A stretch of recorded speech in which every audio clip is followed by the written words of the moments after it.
Over the past few days, we've talked about Muslims rioting in India over a Facebook post. And we've talked about a singer in Nigeria being sentenced to death over a song. But we can't forget the ultimate Islamic hellhole, Pakistan, where Christians are still being thrown in prison for violating Sharia blasphemy laws. Isn't it strange that Muslims in so many different countries keep misunderstanding the religion of peace and tolerance in exactly the same way? The Christian Post reports, a Christian man charged with blasphemy for making a theological argument on Facebook that Muslims deemed insulting toward the Islamic prophet Muhammad is now facing a potential death sentence for the post. The London-based Center for Legal Aid, Assistance and Settlement, an interdenominational aid agency serving persecuted Christians in Muslim-majority Pakistan, reports that Sohail Masih in the Nowshera Virken in Punjab province was arrested on August 5th. Following a protest by a crowd of enraged Muslims who heard about Masih's comment online, police officially charged Masih under sections 295A and 295C of the Pakistani Penal Code. Section 295C prohibits the use of derogatory remarks toward Islam or Muhammad and makes violations punishable by death. It is the same charge leveled against Christian mother Asia Bibi, who was sentenced to death and spent over a decade in prison before her acquittal in 2018. So, if I were in Pakistan and I called Muhammad a child-molesting caravan robber, I would be sentenced to death even though my words would be entirely true. This is not the first case of its kind, and several Christians like Imran Nadim, Nabil Masih, and Patras Kalim and Kamar David, who died in jail, have been charged with blasphemy for sharing or having blasphemous content either on their phone or on their computers, Class UK Director Nasir Saeed said in a statement shared with the Christian Post. It is difficult to prevent the abuse of social media platforms like WhatsApp when others can easily harass Christians and plant evidence on them, he added. An example, if someone shares blasphemous content to a Christian's page, this could result in blasphemy charges against the Christian, even if the Christian did not directly interact with the content. According to the Union of Catholic Asia News, Masih's Facebook comment stems from a discussion online about the Islamic sacrifice tradition of Eid al-Adha, which took place on July 30th to 31st. It is not possible that the blood of goats and bulls can wash away sins, Masih was quoted as writing in a post. That's actually a quote from the Bible, Hebrews 10:4. The incident of Miraj, an Islamic belief that Muhammad ascended to heaven to talk with the prophets, is based on a lie.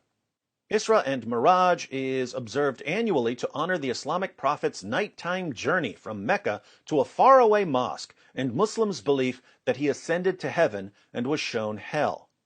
So, a Christian said that Muhammad's so-called night journey, where he supposedly took a magic donkey ride to Jerusalem, was a lie. Why didn't Muslims simply present their evidence to him to show him that it's not a lie? Because they couldn't. The story is ridiculous and contradictory, but if you challenge the story, they can sentence you to death in Pakistan, aka the devil's armpit. A local mosque worship leader named Allama Muhammad Abdul Sattar filed a criminal report against Masih, UCA News reports. The culprit shared the post with two people. They visited my madrasa and showed it, Sattar was quoted as claiming.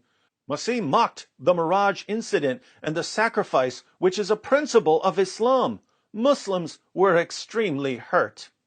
So, two Muslims had their feelings hurt by a Facebook post. Therefore, a Christian has to die. Welcome to Islam, a religion actively defended and promoted by Western politicians, journalists, educators, and actors.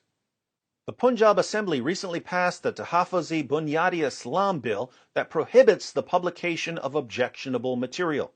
It is a very worrying situation as the misuse of the blasphemy law continues to rise, and instead of taking steps to stop its misuse, the government continues to pass legislation which makes the existing law more stringent, Saeed added.